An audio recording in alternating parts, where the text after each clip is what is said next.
Welcome to this tutorial on Theme by Mozart. So this is from the Faber Adult Piano Adventures Book 1. I always love these longer pieces for sure, not just a one-pager, but at least this is 1.5. So, and it has a really nice duet part to it, which I will play at the end of the video. So first off, it says this is in the key of G major. So our hands are going to be in G position like so. And what they're going to have us start with is a little left hand warm up. So just going through the chords that are in this piece.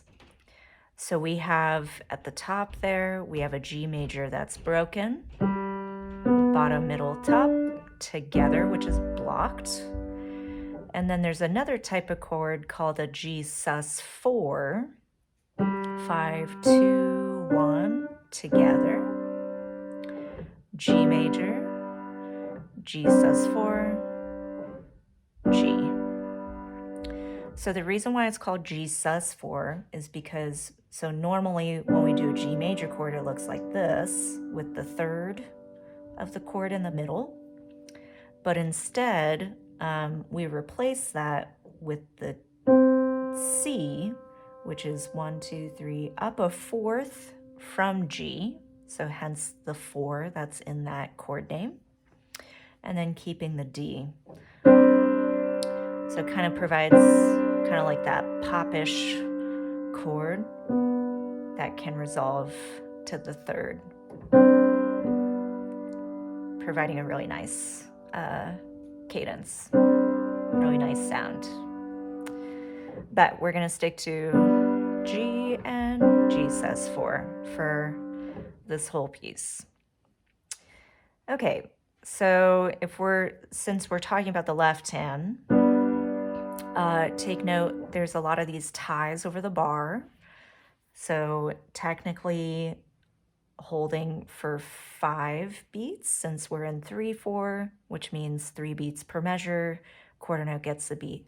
So when we're counting just the bass by itself, 1, 2, 3, 4, 5, rest, moving on.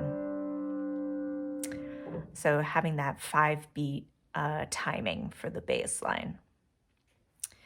Okay, so for our melody in the right hand, so always remember with 3 beat types of pieces, the tendency in the beginning is to always want to extend the measure by adding in an extra beat, but we definitely don't want that. So it should feel kind of like a waltz. 1, 2, 3, 1, 2, 3, 1, 2, 3, 1, 2, 3. So just keep it moving, keep the flow of that 3 beat. So I find oftentimes to kind of keep that steady rhythm, holding the half notes and actually counting out loud tends to work a lot. So for example, 1, 2, moving on, 1, 2, 1, 2, 1, 2, 1, 2. All right, so when you're practicing, try to see if you can count out loud with the half notes, or you can count 1, 2, 3, up to 3 each measure. Okay, one little thing that's added here, which is really nice, is looking at measure 8 or 7 and 8. We had this little diminuendo.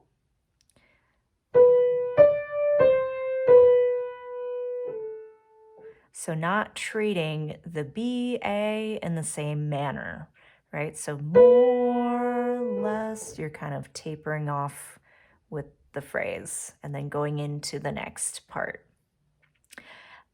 So thinking more, less with the pressure, more, less. Similarly, when we're looking at the next page where that diminuendo comes up again at 15, 1, 2, 3, 1, 2, 3, more or less.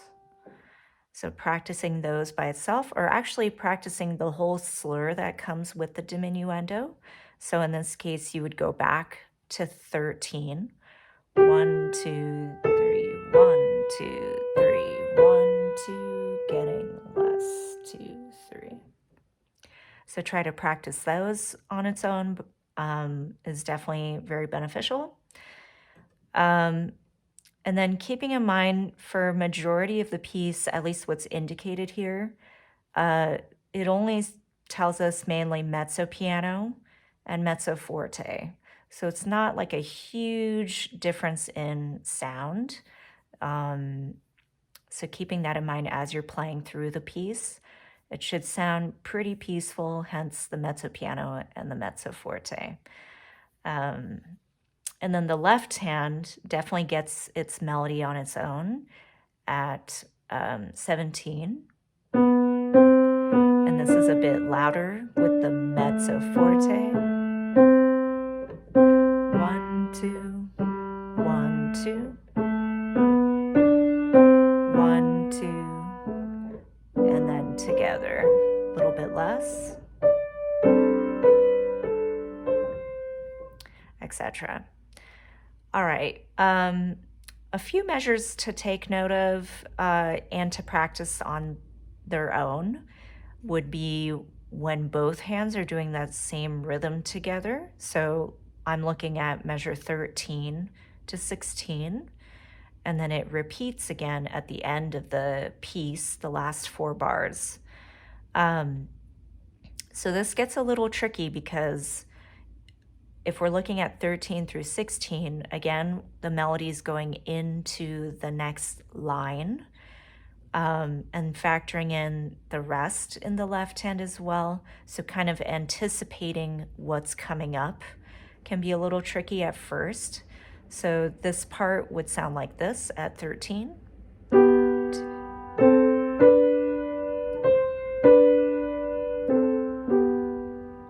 So notice that I didn't do this. And then, so you don't want to cut off the melody with the legato coming off.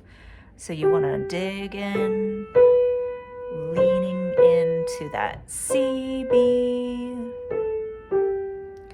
So it's all just one slur connection. But meanwhile, left hand, rest. So we have to re-hit that D after the rest in the thumb and the left hand. So yeah, trying that a few times by itself on its own. Legato. So really getting used to how that sounds with the harmonies, which is really nice. And then practicing the resting in that bass while keeping right hand very connected. Okay, so let's go ahead and hear the whole piece, starting from the beginning.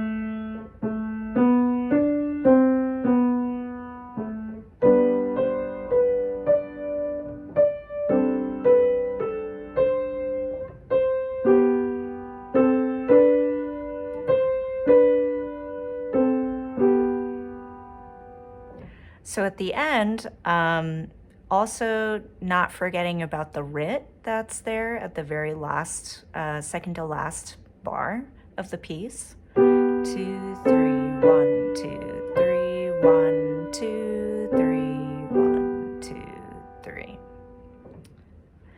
All right, so now, once we get comfortable with the piece, uh, kind of keeping a nice flow of that waltz, 1, 2, 3, 1, 2, 3. I'm gonna go ahead and play the duet part now so you can follow along. So I'll give you the count off, 1, 2, 3, and then we come in together. All right. 1, 2, 3.